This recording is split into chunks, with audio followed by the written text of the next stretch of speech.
અબડાસાના નાની બેર ખાતે ખેતરમાં બોલાચાલી બાદ મારામારીના દ્રશ્યો સામે આવ્યા। ઈજાગ્રસ્તોને હોસ્પિટલ ખાતે ખસેડવામાં આવ્યા। સ્ટોરી રિપોર્ટ બાય કરણ વાઘેલા, ભુજ।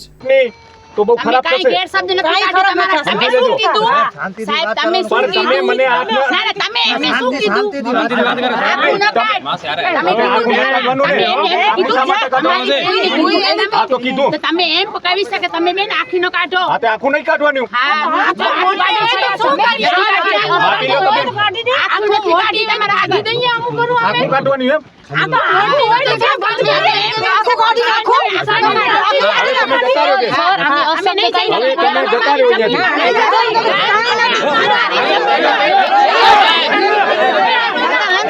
તમારી જમીન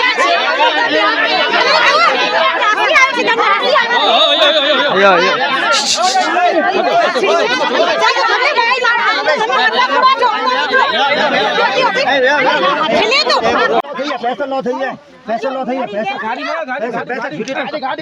में गाड़ी गाड़ी पैसा लो થઈ જાય पैसा पानी છે ગાડીમાં ભાઈ ઉપાડે હોય તો તમારે ગુનો દાખલ કરાવી દેવા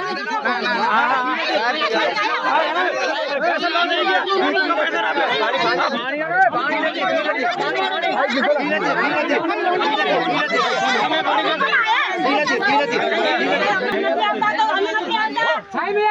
મને કોને અડાડ્યો આખું નહીં કાઢવાનું બે નહીં કાઢવાની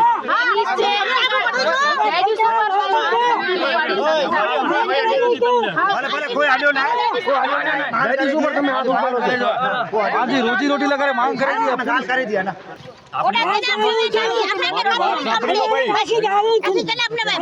મારી વાત સાંભળી લો તમે કાયદેસર રીતે એસડીએમ પાસે જાઓ નહીં જાઓ તો બેન ઈ જગ્યાએ અમે જયેલા છીએ સર બધી જગ્યાએ જયેલા છીએ અમે 7 વર્ષ ને તો પછી ખબર પડશે મારું નામ આવે છે રમુભાઈ જાડેજા। આજે નાની બહેરમાં એક બેન બધી બહેનો ખેતરમાં હતી અને એબીજી કંપનીવાળા ગયા। એબીજી અત્યારે નિરમા નોકો બહેનોને ગાર ગંધ કરીને હિન્દીમાં બોલાવે એને કે બેન સામે બોલે બેનને લાકડીએ માર્યો, હાથમાં વાગ્યો છે, છાતીમાં વાગ્યો છે, પાછળમાં છે, બેન બેહોશ થઈ ગયા। પછી બેનને દવાખાને લઈ ગયા, પહેલાં લઈ ગયા નલિયાથી પછી લઈ ગયા જીકે જનરલ હોસ્પિટલમાં। તેમાં એટલી બહેનોને ગંદી ગાળો આપી। એક શેખાવત સાહેબ હતા, એક ગોલ સાહેબ હતા અને એક સરદારજી હતા। 3 જણા બેનનું કહેવો છે 3 જણા હતા।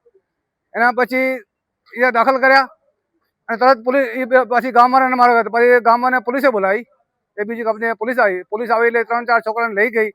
છોકરાને ડાંગર સાહેબ માર્યા। ડાંગર સાહેબ મને એવું લાગે છે કે બધા લોકલની સુપારી લઈને આવ્યો છે કે જેમ બને એમ મારવાના, જેમ બને એમ ગાળો બોલવાના કે મુસ્લિમ વસ્તી છે તો શું ત્રાસ દેવા માંગે છે કે મુસલમાનને શું પાકિસ્તાન ભગાવવા માંગે છે તો શું ડાંગર સાહેબ પોતાનું રાજ એક તરફ હર્ષ સંઘવી સાહેબ કહે છે કે ચમરબદી નહીં મૂકવું, તો આ ચમરબદી કોણ છે? આ કંપની 30 કિલોમીટરની અંદર કોઈને આવવા દેતી નથી। તો જ્યારે અમે બધાએ લોકલે જમીન આપી હતી, શું કામ આપી હતી કે ઉદ્યોગ આવે આપણને રોજીરોટી મળે। એનો મતલબ નથી કે તું મજા આવે એમ કરો। અત્યારે કોઈનો પાણીનો ટેન્કર નહીં, ટ્રેક્ટર નહીં, મજૂર નહીં, સિક્યોરિટી નહીં, XYZ કોઈને પણ લોકલ 30 કિલોમીટર અંદર રાખતી નથી કંપની, આ નિરમા કંપની।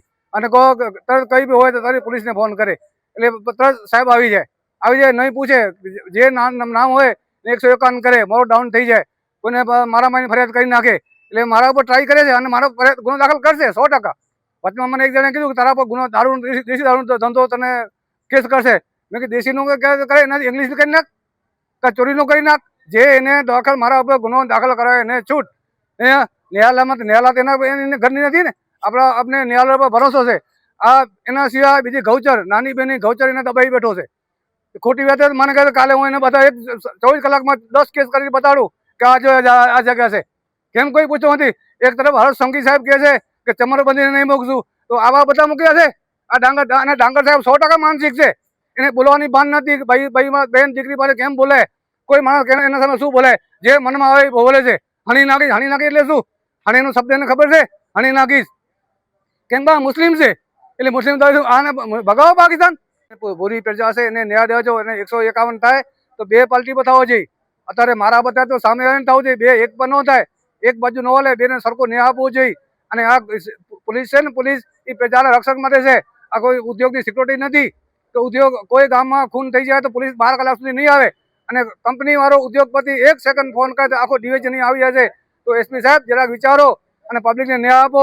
અને હર્ષ સોંગી સાહેબને કહું છું કે પબ્લિકને ન્યાય આપો. કાલે ચૂંટણી આવશે, તમને ભાજપ વાળાને ઘર ભેગા કરશે ને કરશે.